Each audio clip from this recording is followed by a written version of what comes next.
Good evening, and welcome to the July 22nd meeting of the Nixa City Council. Roll call, please. Call the meeting to order first, sorry. Kelly Morris. Here. Matt Ogden. Here. Sean Lucas. Here. Aaron Peterson. Here. Darlene Graham. Here. Zern Vess. And please rise for the presentation of colors.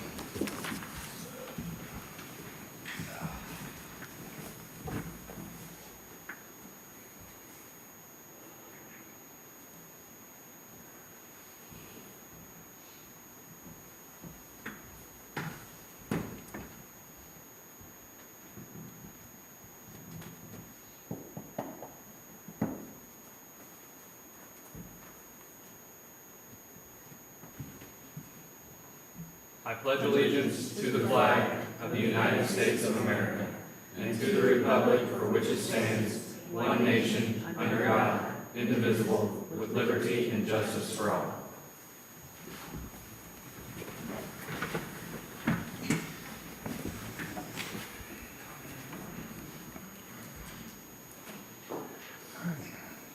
Thank you, Nick. All right, if everyone has had a chance to review the consent agenda, if anyone would like anything removed. All right, I will accept a motion. I'll make the motion. Second. First by Ms. Graham, second by Mr. Peterson. Roll call, please. Aaron Peterson. Yes. Sean Lucas. Yes. Darlene Graham. Yes. Kelly Morris. Yes. Matt Ogden. Yes.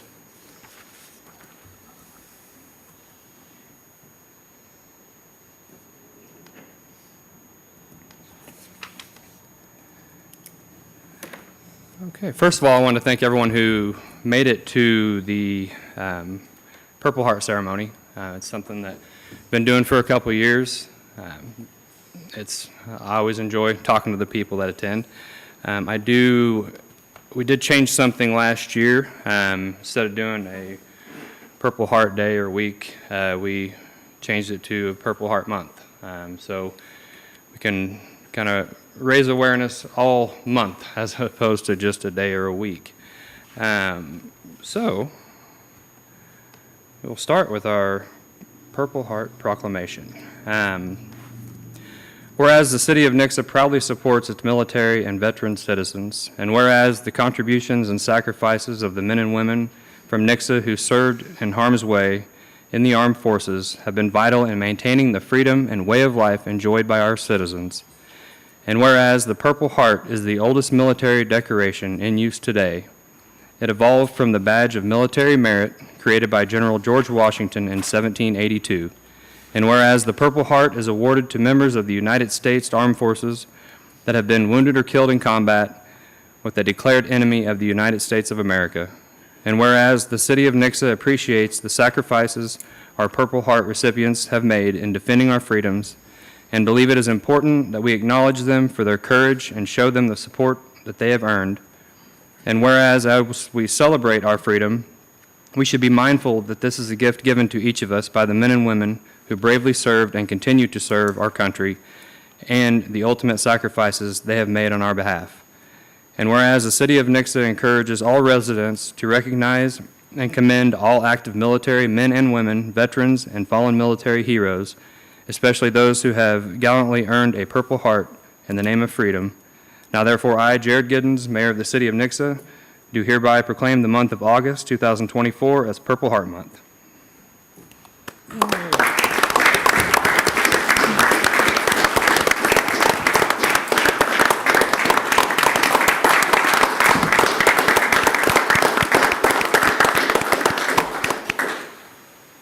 And we will do a picture. So anyone, honestly, anyone who wants to be in the picture, please come over here and join us. And Scott, are you going to be our camera man?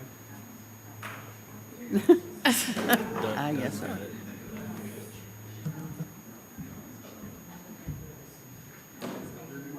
No, Scott wants me.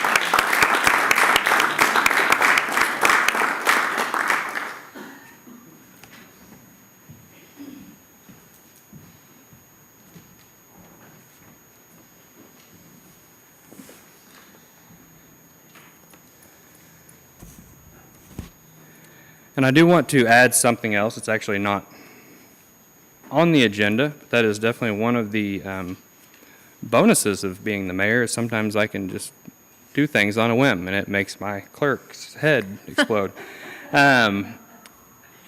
Earlier this month, on July 9th, we received a message through our website, and I had actually flagged the message to look at it later on whenever we were working on budgeting and stuff. And then Nick Gertis with the American Legion brought it up to me tonight because apparently I guess it made one of the neighborhood Facebook pages. And it involved a decision that was made back in 2012, I believe, at the state level and possibly federal level as well, about flying the Honor and Remember flag, which I think that might be right there on the front row, at City Hall. And so that is one thing that I would like for staff to look at, because that's one I know we will have to probably add another flagpole, and maybe even look at, it'd be a good time to kind of look at how our flagpoles are situated and all that if we wanted to revamp all of them. But I think that's a really great idea, and I appreciate you guys reaching out and letting us know. Which one's Katie? Hi, Katie. Thanks a lot for sending the email. That's definitely something that we want to take part in. So if whoever with staff wants to take that on, look into it, see what we need to do, and Yep, we'll definitely look at that as we move into the budget. And then also, we'll examine where our flags are during the remodel of City Hall, and the parking lot would be a good time to do that. So we'll make sure we get that looked at. perfect. Awesome. Thank you. Okay. Again, thanks for reaching out. Okay. Next up is our service award. Dustin Tackett, 5 years with the police department. Mayor, Council, I don't see Dustin here tonight with us, but I do have a few nice things to say about Dustin.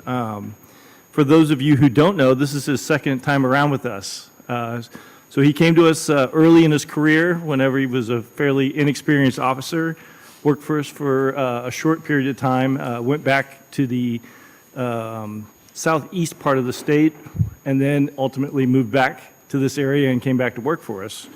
And since then, he is promoted to corporal. He is actually Squad 4 corporal, and he is also a field training officer for us.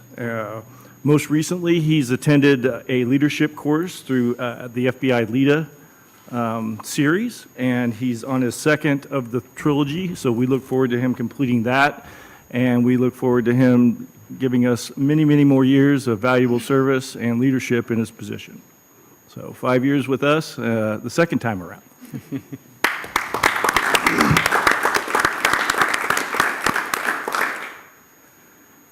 I think I'm going to start a new rule. When they don't show up for their service awards, they're going to have to come back and sing I'm a Little Teapot or something along those lines, especially if they're police. Now, I will tell you, there's been a couple times that the failure's been on my part. No. Yeah, and so there was one in particular, that person didn't get invited, so my person didn't invite the person. So when they go, well, I wasn't there because no one contacted me. So I will take responsibility for one in the past. All right. Thanks. Oh, cool. Okay. Moving on, we'll go ahead and open up the visitor section. Katie Schmidt.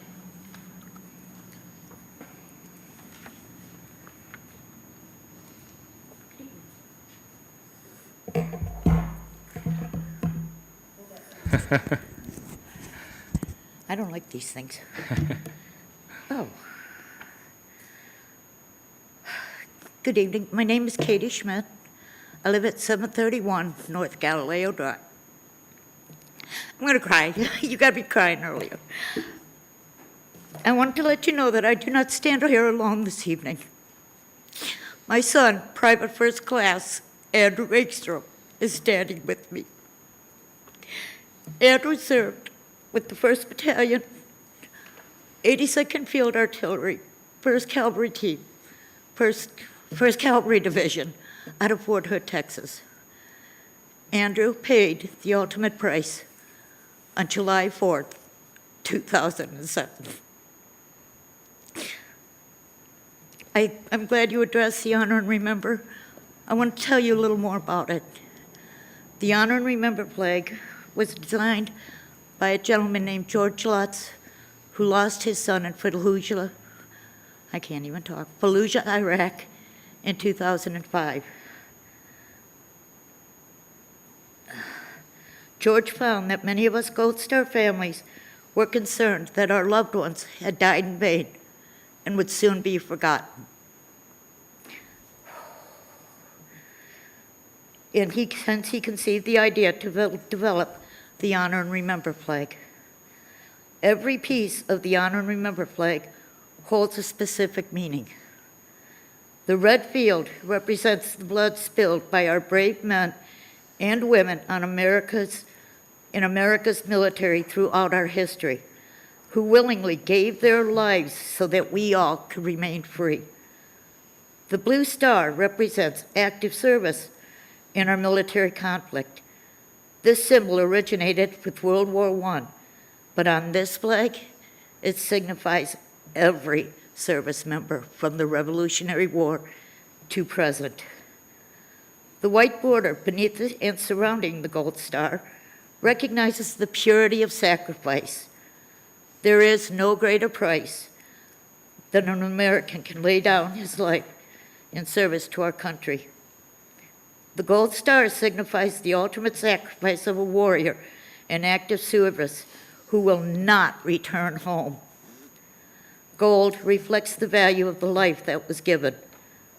The folded flag signifies the final tribute to an individual life that a family sacrificed and gave to this nation. The flame is an eternal reminder of the spirit that has departed this life, yet burns on in the memory of all who knew and loved that fallen hero. On August 28, 2013, the Missouri Congress, by a unanimous vote, adopted the Honor and Remember flag as our state symbol to remember and respect our fallen. The Honor and Sacrifice flag that is also available honors our first responders, our police, our fire, our EMTs who died while on duty. I am here tonight to request, and thank you for that earlier, that the city follow our state government and procure both the Honor and Remember and Honor and Sacrifice. This will show other Gold Star families traveling through this beautiful city that our city officials do care, and where fallen will not be forgotten. On behalf of my son Andrew and myself, I thank you for letting me speak. You all have a wonderful evening, and God bless you all. Thank you very much.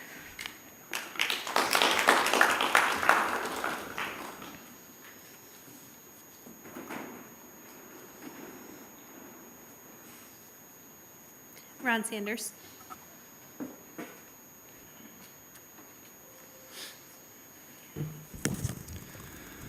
This will be kind of hard to follow up here, but along the same lines, we the people, the citizens, don't do enough. What do we do for veterans? We have a day, Veterans Day. We have 4th of July that I don't think we have any functions on the 4th of July, do we? We don't have a parade. We don't really have any formal function. What she was talking about is sacrifice. And if we, and I'm not just talking to you guys, I'm talking to all the citizens out there. If we can't sacrifice a little bit of our time and our resources to remember those who have gone before us, then we are failed as citizens. Whether the wars were righteous or whether they were mistakes made by people who were elected here or there in times past, they served faithfully. They wrote that check without asking why. They wrote that check without questioning the authority. They rode in knowing that they may not come back. And it is incumbent on us all who are still here to sacrifice a little bit of time, a little bit of energy, a little bit of organization, and celebrate the freedom that we have. 4th of July, Memorial Day, Veterans Day. Pick one, pick all three. Maybe we can have an Independence Month instead of just an Independence Day. And we can spend every day or every week learning a little bit more about exactly how our freedoms really do set us apart from the rest of the world, and how easy it would be for us to lose them by not sacrificing a little bit of time, a little bit of energy, and a little bit of resources to remind everybody around us that those sacrifices were some of the most important events in our history, whether it was the Battle of the Bulge or whether it was D-Day or whether it was, the Battle of Gettysburg, all of that, or whether it was someone losing their son or daughter. Every single one of those events in our history deserve equal time, equal measure, and deserve as much effort as we can put forth to celebrate their lives as we would anything else. Labor Day, Christmas, Thanksgiving. These days are way more important than those, sorry, except maybe Christmas. Thank you. Thank you, Ron.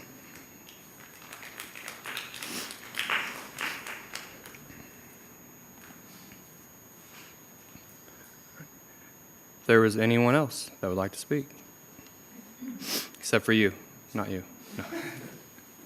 No. My name is Nicholas Gers. I'm the commander of American Legion Post 434 here in Nixa. After getting the flag or getting the flagpole and redoing all the flags, the American Legion will donate the first honor and remembrance flag, and probably every flag thereafter. So just to let you know, if you do it, we will provide all the flags. So. Thank you very much.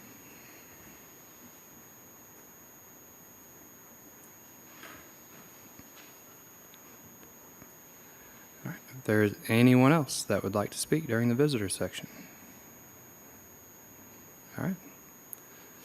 If not, I will close the visitor section.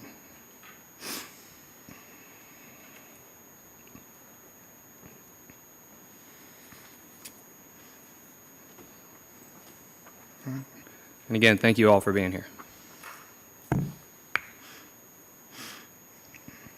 All right.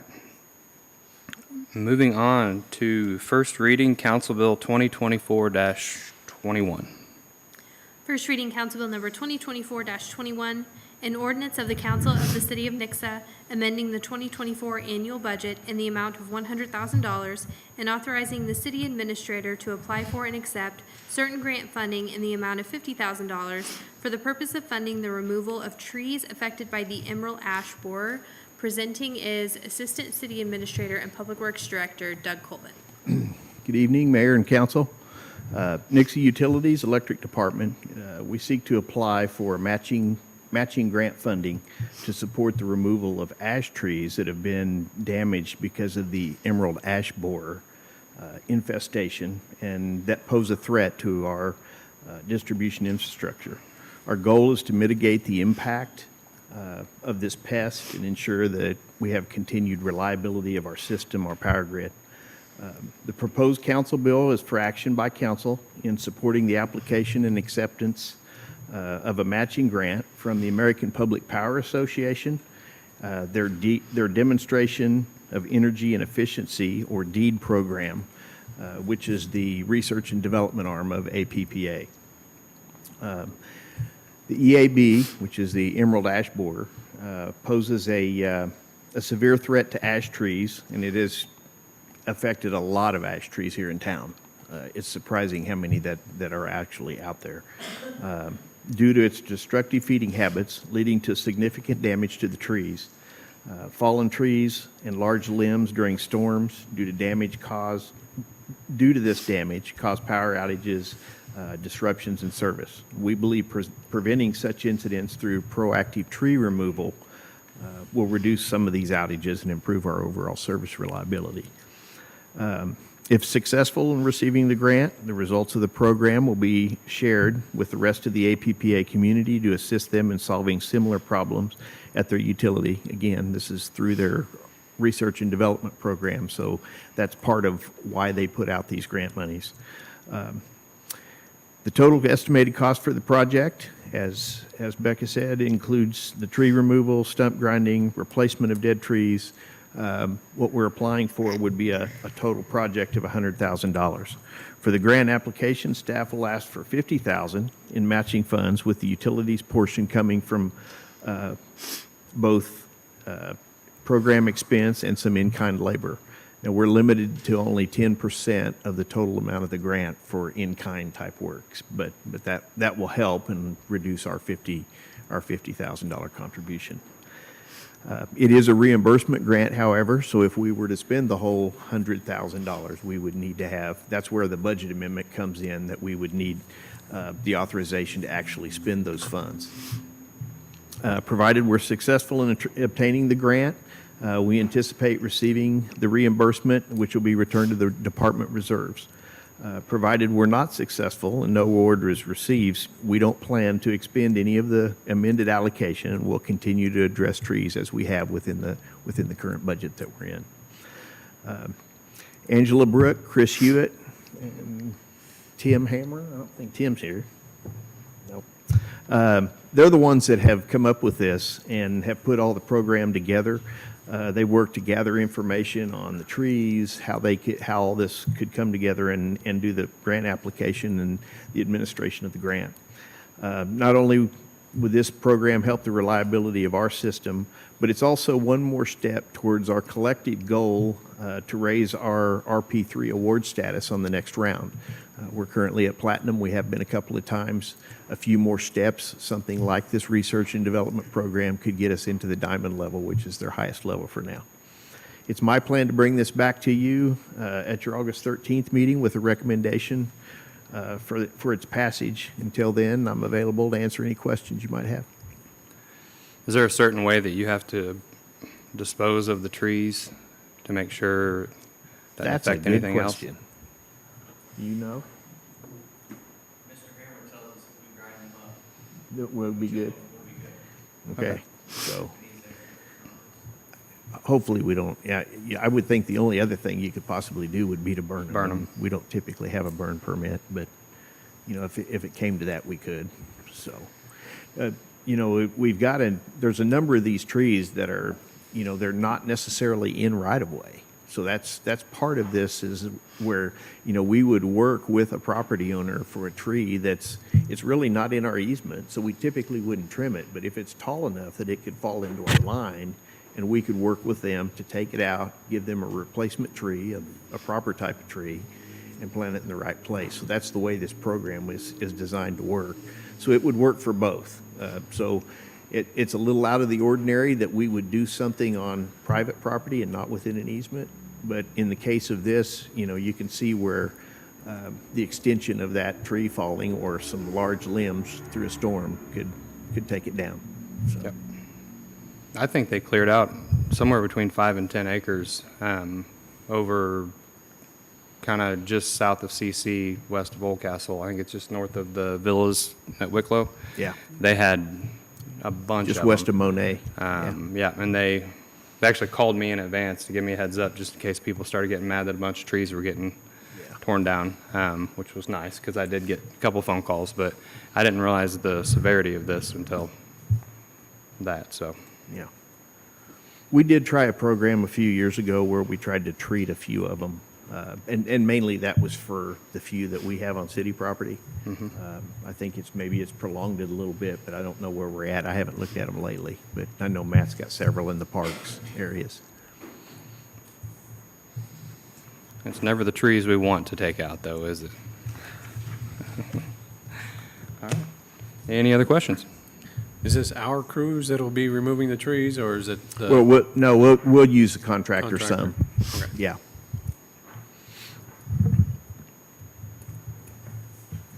All right. Thank you, Mr. Colvin. All right, if there's no other questions, I will open up the public hearing. If you'd like to speak on this, feel free to do so. All right. And I will close the public hearing. All right, moving on to first reading Council Bill 2024-22. First reading Council Bill number 2024-22, an ordinance of the Council of the City of Nixa amending Chapter 12, Article 2, and Chapter 2, Article 4, Section 2-151 of the Nixa City Code for the purpose of modifying the city's regulations related to business and solicitor's licenses, presenting is City Attorney Nick Woodman. Good evening, Mayor, members of council. I'm before you this evening to present on Council Bill 2024-22, which, if approved, would modify Chapter 12, Article 2 of the Nixa City Code. This article contains the city's current business license and solicitor license requirements. The modifications proposed by this bill may appear lengthy. It's a 12-page council bill, I believe, but we're actually changing very little about our current business license regulations and practices. The main thrust of this bill is to simply clarify and reorganize some of the provisions that are contained in the current code and make explicit some practices that we are currently utilizing regarding these licenses. The one substantive change that I want to point out for the council is that we are changing the city's current moral turpitude requirement. So the code currently has a provision that business licenses, or solicitor's licenses, cannot be provided to an applicant who has been convicted of a crime of moral turpitude in the last 7 years. To sort of speed up the review of those situations, we are requesting that the code be amended to spell out the particular crimes that would be disqualifying events. Those would be any sex offense, violent act against a person or property, fraud, theft, or any crime that involves the making of false statements. The thinking here is that this will be easier to enforce if we are clear with what is considered a disqualifying act instead of relying on the moral turpitude standard. I also want to point out that if approved, the provisions of this bill would not take effect until November 1 of 2024. And that's so that the city clerk's office can have time to modify some of our application documents, which if it were to be, effective immediately upon adoption, we would be a little bit behind the ball on that. So to give us time to get prepared for the modified application documents we're going to have to provide, we're requesting that it take effect on November 1 of 2024. With that, staff recommends approval, and I'm available to answer any questions that the council may have on this item. I see a lot of sections marked out in the article you provided. Yes. Is that duplicate language, or is that covered in the language previous to that? It's a combination. Some of the duplicated language has been removed, but also some of the sections have been moved into one section. And that's part of that reorganization. Instead of having 15 code sections, I think we've drilled it down to like 4, I think. So a lot of that language has just been consolidated into a single code section. If you'd like, I have a list of all the sections that have moved and been reorganized that I could provide. I really like the clarification and the condensation on this. It makes it so much easier to read through. Good. Any other questions? Thank you, Mr. Woodman. If there's no other questions, I will open up the public hearing. If you would like to speak on this. Fair enough. I will close the public hearing. All right. Moving on to second reading Council Bill 2024-20. Second reading Council Bill number 2024-20, an ordinance of the Council of the City of Nixa amending Chapter 1, Section 1-9 of the Nixa City Code for the purpose of modifying the city's general penalty provisions, presenting as City Attorney Nick Woodman. Good evening again, Mayor, members of council. This is Council Bill 2024-20, which the council first read at the July 8th City Council meeting. As we discussed at that time, the main consideration here is we're removing a reference to state law penalties that for city code sections that might have a state statute analog. We're requesting that that be removed, and we just rely on the language in the code. I'm available for any questions that you may have on this item, and staff recommends approval. Any questions? All right. Thank you again, Mr. Woodman. All right. If no other questions, I will open up the public hearing. All right. And I will close the public hearing. If nothing else from council, I will accept a motion. I'll make the motion. I'll second it. First by Mr. Ogden, a second by Ms. Graham. Roll call, please. Darlene Graham, Yes. Sean Lucas, Yes. Matt Ogden, Yes. Aaron Peterson, Yes. Kelly Morris. Yes.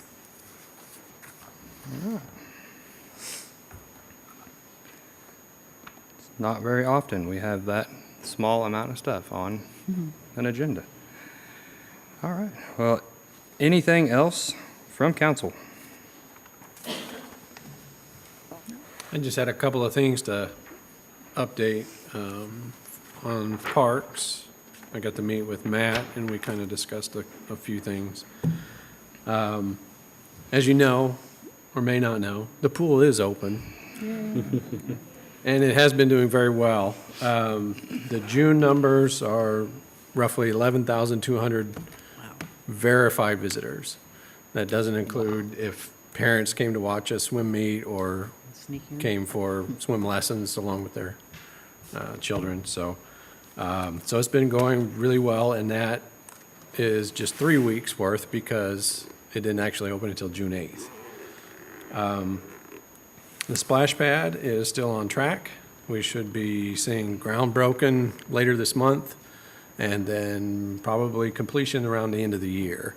Obviously, won't be open and usable until next spring, but just start seeing that.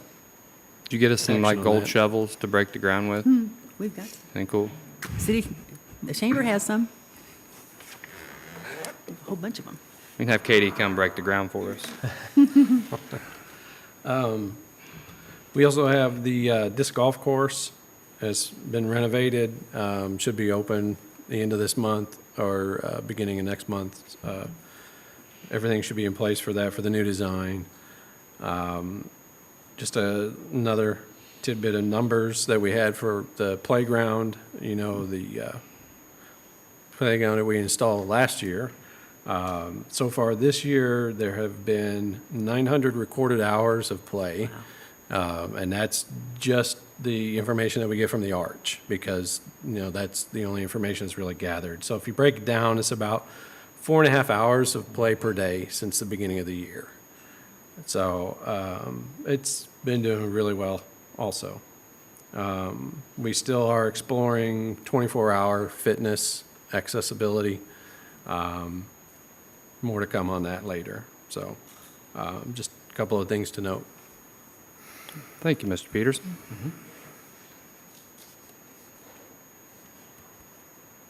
Anything else? All right. Anything else from staff?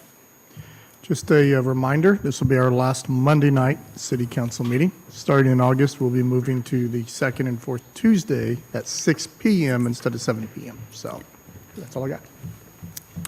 Mayor, And we since have our next, oh, sorry. Since our next meeting is August the 13th, August 6th, get out and vote. It's very important. Make sure you're looking at people who are representing us. Chief, sorry. Mayor, we have a blood drive tomorrow that we're going to participate in. We are doing a Boots, Badges, and Bandages blood drive at a North Point Church at 235 West Tracker Road, and that's from 10 to 4. And if you come out and give blood during that particular event, you'll get a free T-shirt, first responder T-shirt to go along with that, and then you can check mark the box that you're supporting the Nixa Police Department. It's a friendly competition between us, Nixa Fire, Ozark Fire, I believe the Sheriff's Department, and Ozark PD, so, and the EMS. So we're all in there, and the best one gets something. So I think it might be a trophy, I'm not sure. Okay. But we like to win, so come on out and give blood. I'll say all the other trophies are in my office, so we can't lose. We never lose these things. Even though for some reason police are afraid of needles. Yeah. Why is that a thing? I don't know, that is a thing, I think. I learned that at the last blood drive. Apparently, we're not very good at softball either. No. No. I was pretty disappointed at that day. All right, anything else? When is National Night Out? It's August. 6th. August 6th. Yes, so we will not have another meeting before that, too. So August 6th. Everybody come out. That's what time? You guys are more than welcome to join, too. Everybody come out. 6 to 8 at the pool. At the pool. That's always fun. Are the police and fire department going to do anything on that one? Yeah, we had all kinds of stuff planned, so. Okay. Oh, yeah. Yeah. Yeah, we're going to send We Darlene didn't down get the the pool slide. last year, so I'll go we down got the the slide. pool this year, so we're just hoping for no rain. Yeah. Thanks for rubbing it in, Chief. Here's the thing, if we win the blood drive thing, Darlene will go down the slide on National Night Out, I'll do it. right? I will. I like slides. There we go. I like water slides. All But you have right, to be standing at the bottom so I can take you out. deal. Well, that escalated quickly. Yeah. Okay. Nothing else from staff or council? Mr. Peterson? I move the city council go into closed session under section 610, 021, 1, 2, 3, and 13 of RSMO. I also move that this closed session, records related thereto, and any votes taken by the council during the session shall be closed under section 610, 021 RSMO, and that the city council shall stand adjourned after the closed session. Second. First by Mr. Peterson, second by Mr. Lucas. Roll call. Roll call, please. Aaron Peterson, Yes. Kelly Morris, Yes. Sean Lucas, Yes. Matt Ogden, Yes. Darlene Graham. Yes. Thank you.